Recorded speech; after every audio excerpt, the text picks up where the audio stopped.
Bhojpuri cinema industry के जाने माने गीतकार श्याम देहाती का हाल ही में निधन हुआ है।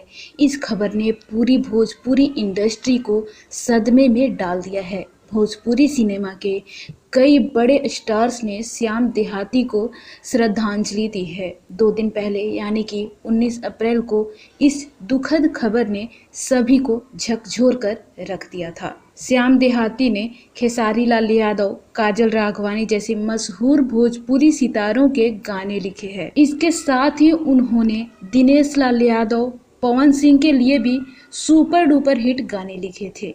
मगर अब श्याम देहाती की मौत से जुड़ा एक बड़ा खुलासा हुआ है जिसने सभी को चौंका दिया है।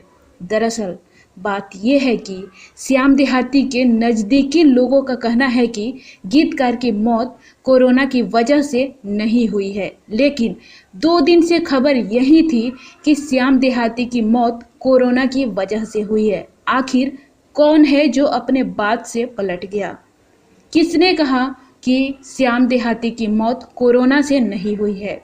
पिछले दिनों ये खबर खूब वायरल हुई कि कोरोना ने भोजपुरी इंडस्ट्री के बड़े गीतकार की जान ले ली। मगर अब जो बातें निकलकर सामने आई है उससे तो यही पता चल रहा है कि गीतकार की मौत का कारण कोरोना वायरस संक्रमण नहीं था। जी हाँ, तो आइए आगे जानेंगे आखिर अगर श्याम देहाती कोरोना से नहीं मरे तो आखिर उनके मरने की वजह क्या थी? ऐसा क्या था जो गीतकार श्याम देहाती की जान को लेकर चला गया? आप यहाँ पर इस वीडियो में देख सकते हैं, जैसे कि यहाँ पर श्याम देहाती का जो है कोरोना रिपोर्ट है।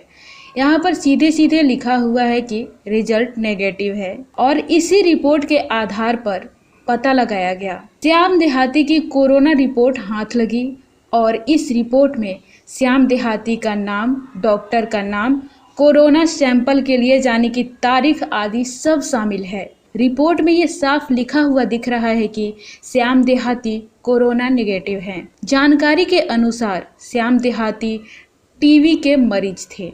उनके फेफड़ों में काफ़ी समस्या थी और तबीयत बिगड़ने पर उन्हें अस्पताल ले जाया गया था। श्याम देहाती की मौत कोरोना से नहीं बल्कि टीबी की बीमारी से हुई है। श्याम देहाती को अस्पताल ले जाया गया क्योंकि उन्हें ऑक्सीजन की सख्त ज़रूरत थी, मगर उन्हें न ही अस्पताल में बेड मिल पाया और न ही ऑक्सीजन, और सही समय पर ट्रीटमेंट न मिल पाने की वजह से श्याम देहाती की मौत हो गई।